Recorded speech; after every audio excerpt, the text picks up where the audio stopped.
UP के नगीना से लोकसभा सांसद चंद्रशेखर आजाद, जो कि आजाद समाज पार्टी कांशीराम के संस्थापक भी हैं, उनकी एक बार फिर से मुश्किलें बढ़ती हुई नजर आ रही हैं, क्योंकि बीते काफी समय से लगातार उनको निशाने पर ले रही रोहिणी घावेरी एक बार फिर से वापस आ रही हैं, यानी हिंदुस्तान आ रही हैं। स्विट्जरलैंड में रह रही पीएचडी के स्कॉलर डॉक्टर रोहिणी घावेरी ने अब खुद एक ऐसा वीडियो डाल दिया है जिसकी वजह से राजनीतिक भूचाल आया हुआ है।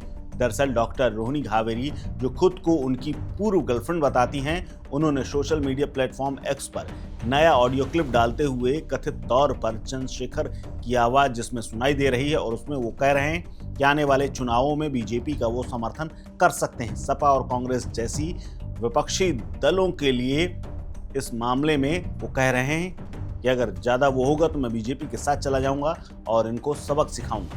अब इस मामले को लेकर के घावेरी ने चंद्रशेखर के ऑडियो को वायरल करके नई मुसीबत खड़ी कर दी है। रोहिणी घावेरी ने क्लिप शेयर करते हुए लिखा कि ये ऑडियो सांसद चंद्रशेखर आजाद का है, जिसमें वो स्पष्ट कह रहे हैं कि बीजेपी ने ही उन्हें सांसद बनाया है। वो बोले, भाजपा का साथ दूंगा, सपा की खाल उतार लूंगा। ये दलित आंदोलन के नाम पर साजिश का पर्दाफाश है। ऑडियो की अवधि करीब 30 सेकंड है, जिसमें चंद्रशेखर कथित तौर पर ये कहते हुए सुनाई देते हैं कि इस चुनाव में जो मेरे खिलाफ जाएगा, चाहे वो समाजवादी पार्टी हो या कांग्रेस, उसकी खाल उतारूंगा, चाहे इसके लिए बीजेपी की मदद क्यों ना करनी पड़े।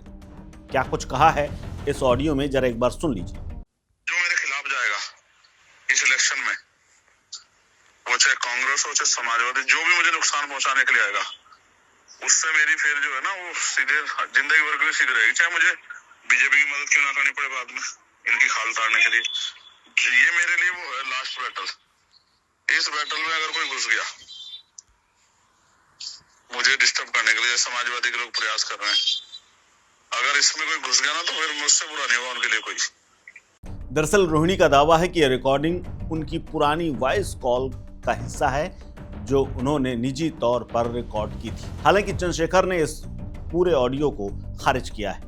आपको बता दें कि रोहिणी और चंद्रशेखर के बीच में विवाद पहली बार नहीं। जून 2025 में रोहिणी लगातार चंद्रशेखर पर वार करती रही हैं, व्यक्तिगत और राजनीतिक आरोप भी लगाती रही। उन्होंने उन पर शादी का झांसा देकर के यौन शोषण करने और तमाम अन्य महिलाओं के साथ धोखाधड़ी करने, बीजेपी के इशारों में दलित मुस्लिम एकता को कमजोर करने का इल्जाम भी लगा चुकी हैं।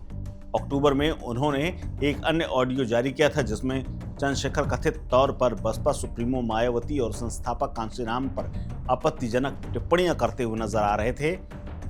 उस ऑडियो को चंद्रशेखर ने एआई जनरेटेड बता करके खारिज कर दिया था और दिल्ली पुलिस को मानहानि और धमकी देने के लिए एप्लीकेशन भी दी थी। इस खबर में फिलहाल इतना ही। अपडेट्स के लिए बने रहिए वन इंडिया हिंदी के साथ। नमस्कार। Subscribe to One India and never miss an update. Download the One India app now.